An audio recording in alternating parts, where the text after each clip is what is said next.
ಅವ್ರಿಗಿವತ್ತು ಸ್ವರ್ಗದಲ್ಲಿ ಸಮಾಧಾನ ಆಗ್ತಾ ಇದೆಯಾ? ಯಾಕೆ ಸ್ವಾತಂತ್ರ್ಯ ಬಂತು? ಬ್ರಿಡ್ಜ್ ಕಟ್ಟಕ್ಕ, ರಸ್ತೆ ಚರಂಡಿ ದೀಪ ಬಿಲ್ಡಿಂಗ್ಗಳು ಕಟ್ಟಕ್ಕ? ಯಾವ ಬ್ರಿಟಿಷ್ ಇದ್ರು ಮಾಡ್ತಾ ಇದ್ರು ಅವರು. ಅವರೇ ಆಡಳಿತ ಮಾಡಿದಾಗ್ಲೂ ಕೂಡ ಅವೆಲ್ಲ ಇತ್ತು. ನಾವು ಬಂದ್ಮೇಲೆ ಆಗ್ಬೇಕು ಅಂತೇನಿಲ್ಲ. ಇವಾಗ ಅವರ ಆತ್ಮಕ್ಕೆ ಯಾಕೆ ಶಾಂತಿ ಒಂದೊಂದೇ ಸಿಗ್ತಾ ಇದೆ ಅಂತಂದ್ರೆ 500 ವರ್ಷದ ಕೆಳಗಡೆ ಯಾವನೊಬ್ಬ ವಿದೇಶಿ ಬಾಬರ್ ಈ ದೇಶಕ್ಕೆ ಬಂದು ರಾಮ ಹುಟ್ಟಿದ ಜಾಗದಲ್ಲಿ ಆ ಒಂದು ರಾಮ ಮಂದಿರವನ್ನು ಒಡೆದಾಕಿ ಬಾಬರ್ ಮಸೀದಿ ಕಟ್ತಾನಲ್ಲ, ಆ ಗುಲಾಮಗಿರಿಯ ಸಂಕೇತ 500 ವರ್ಷಕ್ಕೆ ಹೆಚ್ಚಿಗೆ ಎಂದರೆ ಈ ದೇಶದಲ್ಲಿ ಇತ್ತು. 92 ಡಿಸೆಂಬರ್ 6ನೇ ತಾರೀಕು ಈ ದೇಶದ ರಾಷ್ಟ್ರಭಕ್ತರು ರಾಮ ಮಂದಿರದ ಹೋಗಿ ಈ ಗುಲಾಮಗಿರಿ ಸಂಕೇತವನ್ನ ಈ ದೇಶದಲ್ಲಿ ನಾವು ಇಟ್ಕೊಳ್ಳಲ್ಲ ಅಂತ ಹೇಳಿ ಅದನ್ನ ಒಡೆದಾಕಿ ಅನೇಕರು ಪ್ರಯತ್ನ ನಡೆಸಿ ಯಶಸ್ವಿ ಆದರು.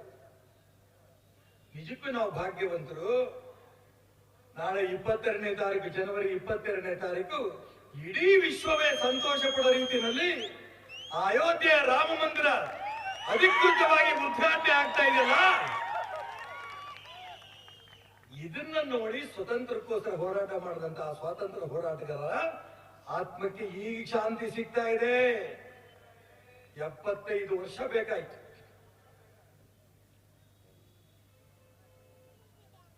ಟೀಕೆ ಎಷ್ಟು ಟೀಕೆ ಮಾಡ್ತಾರೆ. ಅರೆ, ಹಿಂದುತ್ವ ಬಗ್ಗೆ ಮಾತಾಡಿದ್ರೆ ಕೋಮುವಾದಿ.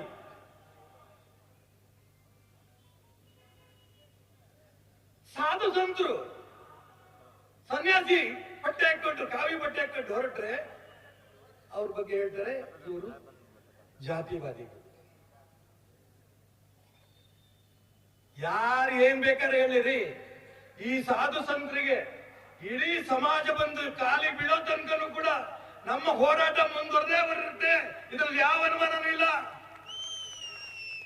ನಮ್ಮ ಹೆಣ್ಣು ಮಕ್ಕಳ ಮೇಲೆ ಇನ್ನೂ ಅಕ್ರಮ ಆಗ್ತಾ ಇದೆ, ಅತ್ಯಾಚಾರಗಳಾಗ್ತಾ ಇದೆ, ಮತಾಂತರ ಆಗ್ತಾ ಇದೆ. ಆ ಹೆಣ್ಮಕ್ಳಿಗೆ ತಾಯಿ ಸ್ಥಾನ ಕೊಟ್ಟರಂತ ದೇಶ ಭಾರತ. ಆ ತಾಯಿ, ನಮ್ಮ ತಾಯಂದ್ರಿಗೆ ಅತ್ಯಾಚಾರ ಈ ದೇಶದಲ್ಲಿ ತಡಿಬೇಕು. ಸೀತೆ ಸಾವಿತ್ರಿ ಹುಟ್ಟದಂತ ನಾಡು, ಅದು ಕೂಡ ಹೆಣ್ಣು ಮಕ್ಕಳಿಗೆ ಗೌರವ ಸಿಗತ್ತಂತ ಕೂಡ ಈ ದೇಶಕ್ಕೆ ಸ್ವತಂತ್ರ ಬಂದಿದೆ ಅಂತ ಅನ್ಕೊಳಕ್ ಆಗಲ್ಲ.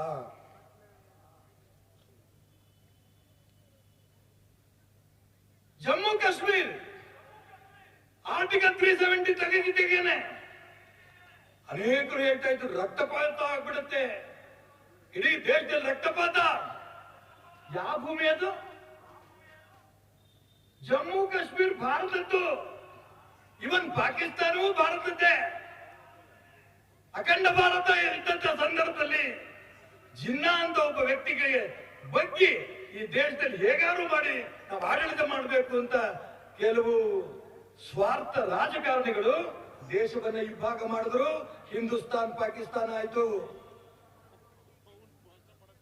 ಆ ಪಾಕಿಸ್ತಾನದಲ್ಲಿರುವಂತ ಈಗಿನ ಜನ ಅವ್ರು ಹೇಳ್ತಾರೆ, ನಮ್ಮ ದೇಶದ ಪ್ರಧಾನಮಂತ್ರಿ ನರೇಂದ್ರ ಮೋದಿ ಆಗಿದ್ರೆ ಎಷ್ಟು ಚೆನ್ನಾಗಿತ್ತು. ಯಾಕೆ ಹೇಳ್ತಾರೆ? ತಿನ್ನಕನ್ನ ಇಲ್ಲ, ಕುಡಿಯೋದಕ್ಕೆ ನೀರಿಲ್ಲ. ಈ ದೇಶದಲ್ಲಿದ್ದ ಪ್ರತಿಯೊಬ್ಬರಿಗೂ ಸಮಾನವಾಗಿ ನಾವು ಕಾಣ್ತೇವೆ. ಒಂದು ಹಿಂದೂನೋ, ಮುಸ್ಲಿಮೋ, ಕ್ರಿಶ್ಚಿಯನ್ ಗೊತ್ತಿಲ್ಲ. ಯಾಕಿದು ಅಂದ್ರೆ ಈ ಮಣ್ಣಿನ ಗುಣ. ಇದನ್ನ ನಾವು ಮಾತೃಭೂಮಿ ಅಂತ ಪೂಜೆ ಮಾಡ್ತೀವಿ.